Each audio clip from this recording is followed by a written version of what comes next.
Hello everyone, welcome to In the Studio with Firefly Alibi and Rhino, a podcast hosted by Firefly Alibi Studio. What we do is we archive craft craft folk. What we do is we archive craft folk who are building our culture. If you're here, you're someone who values ideas over noise. You know what it feels like to hold a deep insight only to realize the room around you isn't listening. You're smart, thoughtful, and built for quiet intensity of deep work. You work hard and you care deeply, and you refuse to compromise the craft. You are relentless, passionate, and unyielding, even when the culture moves past you. You aren't looking for a broad appeal, you're looking for real depth. You're in the right place. We find, archive, and give voice to sovereign minds across music, art, and engineering. You are not alone, and you are right all along.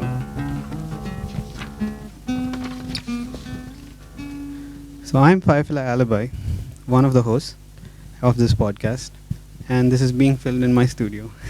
I'm a music producer and songwriter specializing in Western, folk rock, and indie music.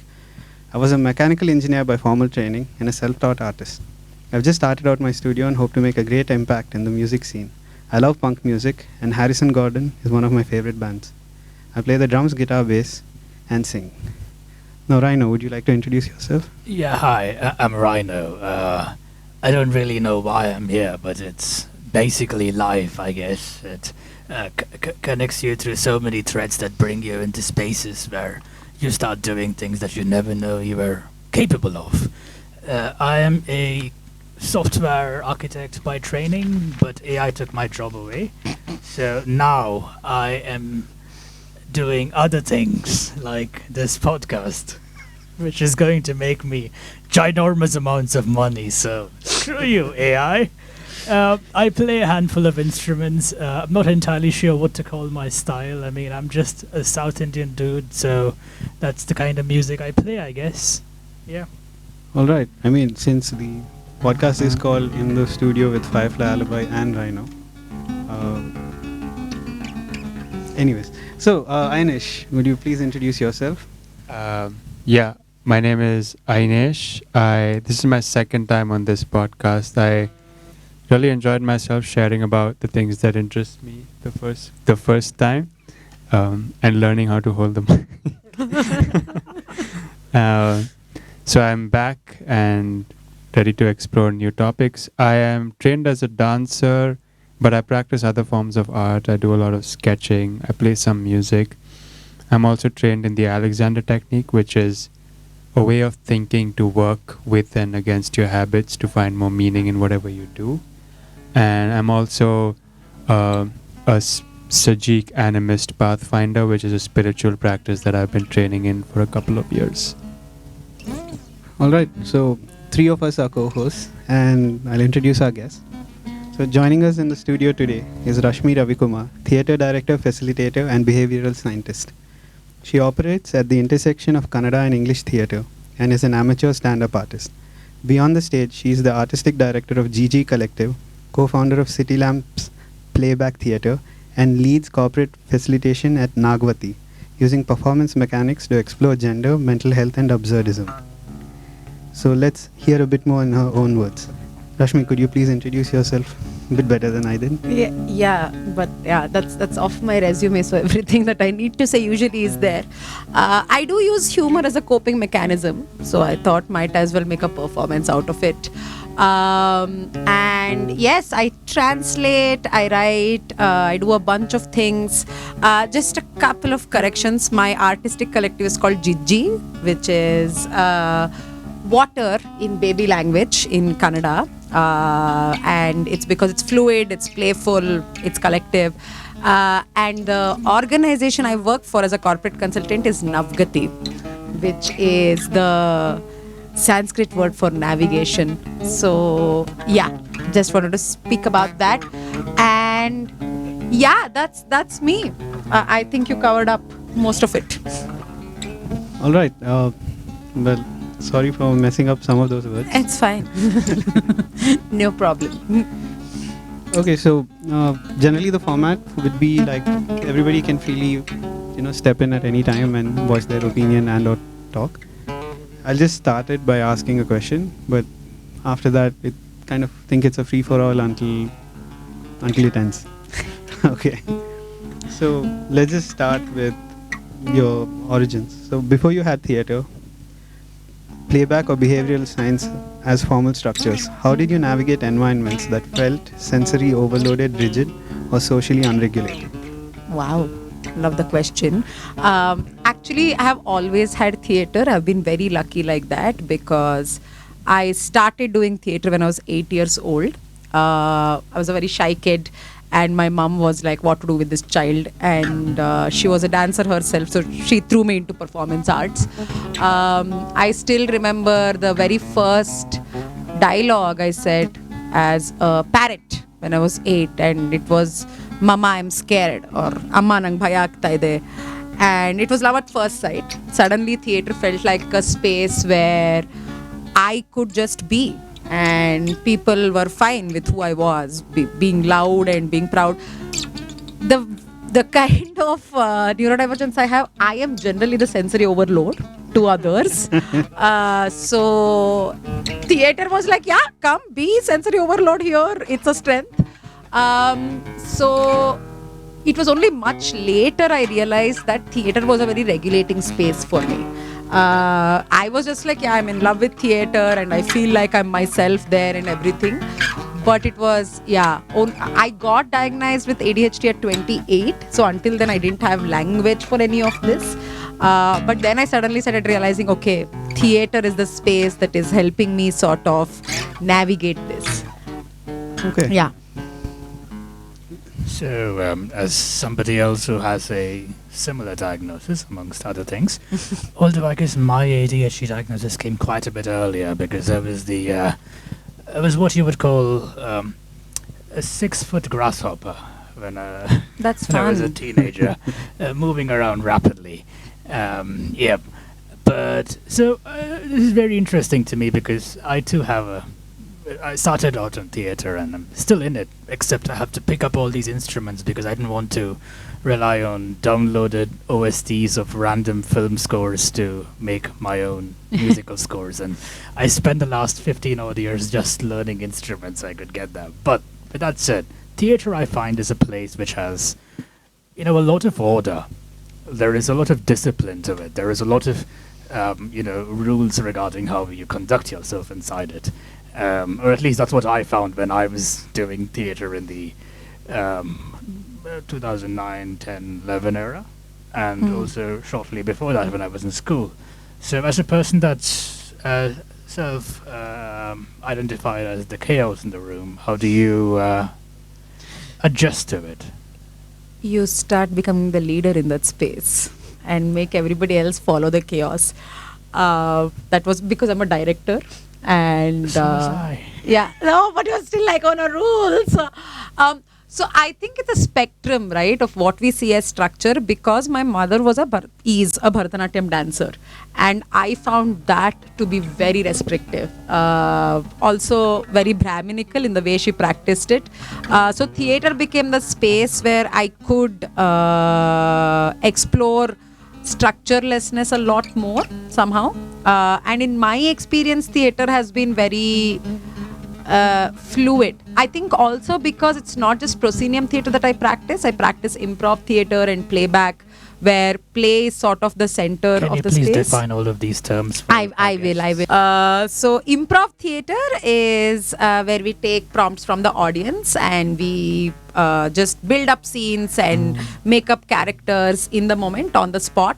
It's an unscripted format. Playback is somewhere in between improv theatre and proscenium theatre, as I see it, because we take entire stories from the audience. It's a live scripting almost that happens, and performers enact. Of course, there are structures there also, but I think playing a lot is allowed. And I think in my last decade of theatrical experience, I have always been very put off by these strict schools of theatre that say this is what you have to do, this is how you have to be, director is the captain of the ship. I've always been trying to break those norms, I feel, which is why, because I bring improv, playback, proscenium together, playground has been bigger for me. What's proscenium? Proscenium is the traditional theatre where you do stage set, lights, rehearsals, show. Oh, the entire process is called proscenium. The field is called proscenium theatre. The space is called proscenium. Yeah. Oh, So Yeah. I need to ask from the perspective of South Indian village boy here. We had theater, but it was more like you would have a ground and then you have a tent and a stage that you put things up and people in costumes. Which one would you classify that as? That would still be proscenium. Complete Interesting. Natka is still proscenium, like what you're describing. So folk theatre Yeah. is still proscenium. Yeah, of All right. course. Of course. It's the methodology, right? It's, the space, of course, but the space is often created. So, yeah. As long as there's a fourth wall, Yeah.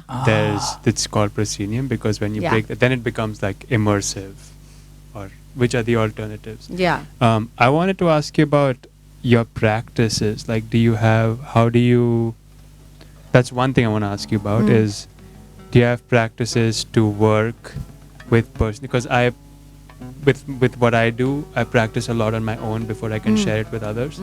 Do you have anything like that, or do you just rehearse with your group? Or even with your group, how often do you meet? Like, just the practicalities of it, I'm curious about. Yeah, I think what I've found out about myself is I'm a collective learner and an experiential learner. Solo work for me works with research, but not so much my art. So often I am usually in rehearsal rooms, trying out stuff, bringing in exercises. Also, because I'm a facilitator, I'm again in rooms facilitating stuff. There always has been people around. So my practice is largely informed by my own theatre experience. Like I had the director trainings at Rangashankara and at National School of Drama. So from there I have a bunch of tools that I bring in. But also I bring in from my psychology and sociology lens. There's like a bunch of, like, for example, there is an activity called River of Life, where you look at your entire life as a metaphor of a river. And I see how that can be applied for, say, a character in the play. And that's one thing my actors have said about me, which I would like to bring in, is that they love the process that they have with me, because I'm able to sort of dig deeper to the psychological analysis. And yeah, so when I've learned collectively, when we start sharing in the space, when we talk about what the process was for us and all of that, that really helps. So the research part I do on my own, for example, designing a rehearsal or designing a module, thinking through of what it needs to be. Sometimes I soundboard with a trusted colleague or a friend, but the practice itself happens collectively for me. Yeah. I was wondering about you said River of Life. So could you explain that a little, like, to someone who has no idea? It is, I'm now thinking, is this an IP thing? I don't think it is. But yeah, it's just a river. So you look at your entire life in the metaphor of a river, and you see where it has gone up, where it has gone down, where does it flow with a lot of force, where is it just a trickle, and we look at a arrival point usually. So if it is my campus to corporate participants, it's about how did you land up in this job. For me, it is how did I become a director or a facilitator? How did you start Firefly Alibi Studios? What was the journey? Magic. Of course, there's no river. There's just magic. Yes. So that's usually how you look at the River of Life. Yeah. That's very- just one of the tools amongst many that I use. Yeah. Very interesting. So I have another question. What was the exact moment or threshold where standard socially expected coping mechanisms failed you, forcing you to seek different language through the stage? These are all sounding like research hypothesis questions. I feel like I'm answering an academic paper. Well, if you look at that wall, Algebra. Algebra is what I see there. Yes. Where did I see it failing me? I think they've always failed me. I have always been the too loud, too much person in any room. It was just that my ADHD sort of didn't let me see how much I was being failed because I was just like, yeah, I'm having fun. I don't care. But I would say it was somewhere around the age of 19 when it really hit me. When I was suddenly like, you know what, I think I want to do something different in my life. My parents were open to having me like explore the liberal arts, but then I got too liberal and I'm like, I want to do theater, and they're like, no, no, no, no, no, that's not what we meant. And I think that was a turning point for me of realizing, okay, maybe I don't fit into the frameworks that the society has put up, the standards. And it was a journey from there, because I started doing a lot of theater from there, and that felt great. It was actually after my ADHD diagnosis when it became more apparent that the social standards have been failing me, because whether it was friendships that suddenly didn't work out, or whether it was some of work appraisals where I was criticized. So I would say, yeah, the social standards failing me has become more apparent as I age somehow. Yeah. Interesting. Rhino, you have something? Yeah, you told me that your diagnosis made things more apparent. So I want to understand, what is the difference between feeling something and just having those feelings, and feeling something and having a diagnosis to label those feelings? Could you tell me how you process those two things a little differently? So my therapist tells me I have a habit of over intellectualizing things. So I guess I will get into this particular question through the same lens. So actually, I think I've always had the latter one more familiar, having feelings, processing them, making meaning of them than just feeling. I think my 8 years of therapy has been about how do you just feel. It doesn't help to have a mom who has had a Kannada literature master's. So she would always make meaning of all the feelings. And I think from 6th grade onwards, I'd started making meaning of my feelings and always wanted to know a reason behind why am I feeling this way? What is happening? Da da da. No wonder I ended up with a master's in psychology. And then I was still having a distance, right, about what I was feeling and how I was making meaning of it. And there was, of course, a lot of masking as a neurodivergent person. There were a few years there when I had decided to be manic pixie dream girl, because that sounded like a perfect ADHD and woman intersection. I think it was only after I started getting real with myself is when I was like, okay, how do I feel the feelings, make space for how they arrive, and then make meaning of it, rather than sort of solving it the other way around of seeing what is the best meaning and then feeling that feeling. So yeah, that's a roundabout answer to your question. Thank you. Although I would want to maybe rephrase my question a little bit, because I got a very interesting insight from it. But what I was hoping to understand was the formal diagnosis side of ADHD, right? You did have a medical diagnosis, Yeah. you told me. Yeah. So, but I'm guessing like nothing about you. I mean, you look like a person with ADHD. I mean, if I had to guess, What is that? I would. slightly relatable energy levels. Let's leave it at that. Okay. So in society, it was always, one of the things that I'm assuming, I asked this before the show to get everybody's ages, and some of us weren't willing to give an exact number, like people at the drum kit. How old are you? 3. There you go. So,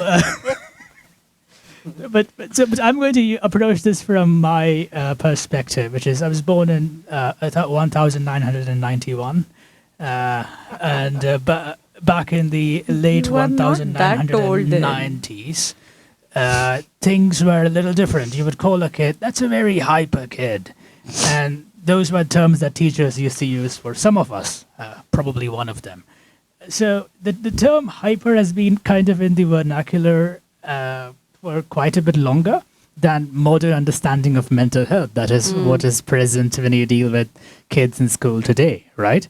So at least with respect to ADHD, society must have labeled you a few things growing up, and you would have been aware of that. And then there is a difference between society calling you things and then the medical field talking about things. So I wanted to understand how, because some of it might sound hurtful, whereas generally medical diagnoses haven't been hurtful, although they can be. Fair enough. I think for the first 10 years of my life, if I really remember, is when I was truly unmasked and I was getting into fist fights at school, was told I was a very talkative child. And All good things. yeah, absolutely. I didn't give a flying F about it. Flying what? I couldn't hear the no, word. no, it's There was some word there. I'm following the rules of the podcast. So I didn't even realize that these were supposed to be problems. I have been thrown out of class in third standard more than once, and I was fine. I was like, yeah, I am going to chill outside. But something changed when I turned 10. My sister was born. My school was changed at the same time. And I think I went into heavy masking from then to about 19. So, you know, your formative years, teenage, usually where you get bullied or where you get labeled and these things get cruel. I sort of masked my way through that entire phase. So I was this perfect little good girl, being vice president of Yellow House and cultural secretary of the school, thinking I had a pretty perfect life. I had it sorted out. Like at 12th standard, if anybody asked me what I wanted to be, I would say journalist, and they would be like, "Wow, you're so sorted." Except that all of those answers I was parroting from whatever my mother had said. So I actually skipped that phase of where I would have gotten labeled certain ways. And at 19, when I finally became who I was and I went like unbridled and everything, I was very proud of myself. I was very happy that I was this person. And somehow, because I guess I was in theater circles, people were kind and society was okay. We were anyway the misfits. So I took a lot of pride in being a misfit. Once the diagnosis happened is actually when it hit for me. So it was the first year of the diagnosis, I was super happy. I was like, I have language, I have ADHD, and I'm going to claim my space. It was, I think, in the second year where I actually, what you're talking about getting labeled and, you know, that affecting you, all of that, I think that's when it happened for me actually, much, much, much later. Yeah, and then I think, as I mentioned, work and friendships and everywhere, that's when I started suddenly feeling a lot of shame about my diagnosis, about ADHD, and suddenly a lot of shame that had gotten deeply buried started coming up. And because I was not masking anymore. So, Yeah.